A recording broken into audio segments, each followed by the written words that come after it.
Hello everybody, welcome back to the channel, and in this video I am looking at Hot Toys Grand Admiral Thrawn from the Ahsoka live action series.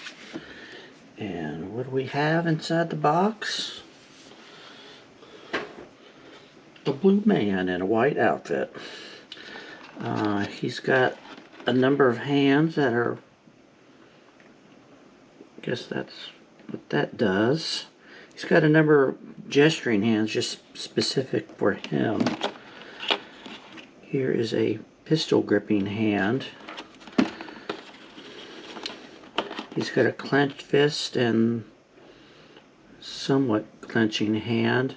I already looked at the instruction booklet, and these are for, somehow you're supposed to put them together for like clasping his hands together behind his back or something like that. So he's got this nifty little computer pad with some tiny writing on it that there's no way I can read. This thing, which I won't be using, it just takes up too much space, and actually I think this was a big failure on this part. You've got to take this plastic disc, well, I'm not going to take it out, but unpeel that double stick tape, stick it on there, and then use this rod and this base, and it becomes this table-like thing. The one big problem with that is once you've used the tape, you can't undo it, so you can't put it back in the box. And I've already seen some comments where people say after a few days this gets all warped.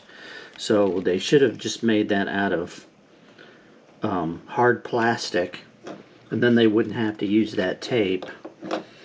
So, but regardless, it takes up too much real estate.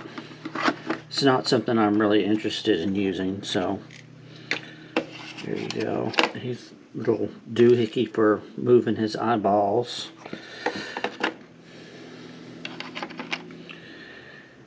And let's see, he's got a pistol, and then these little pen-like things, I think data cylinders or something like that, that go in his uniform for those. And then here is Thrawn himself. I have to say that I was a little bit worried about getting him. I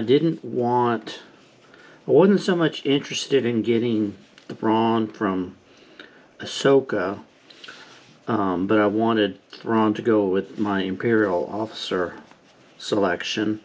And I was worried in Ahsoka, his uniform was not in the best shape, and he had a bit of a gut on him. He doesn't on the figure, and there is some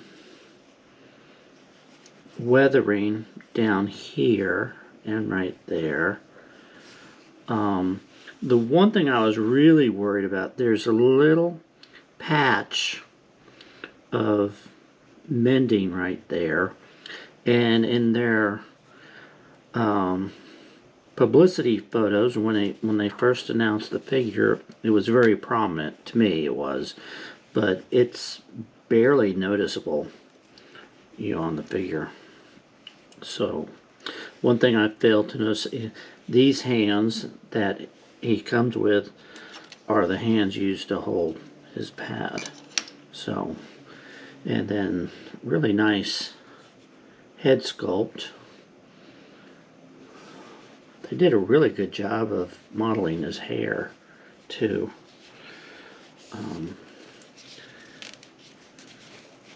He doesn't bend at the waist very well, but honestly, he's going to be standing in a museum pose, so I'm not too worried about that.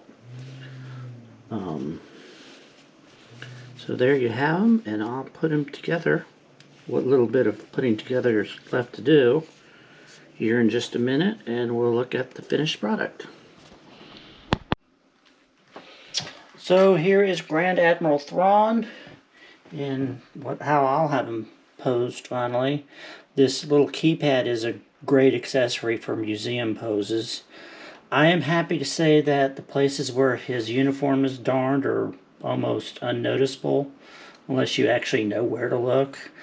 And then the shadow cast by his data pad is kind of helps to hide the little bit of dirt he's got down here. The one criticism I have for the figure is that his uniform is not as tight and crisp as Director Krennic or Tarkin is. It's a little bit baggy, especially up in this area, and then his pants. And then when you look around on the back, it doesn't fit very well. It's not very tight. So, but other than that, he's a great looking figure. They did a good job on the head sculpt and those red eyes, and very happy with him. He'll make a great addition to the Empire collection. So there you have it. I hope you enjoyed it, and thanks for stopping by.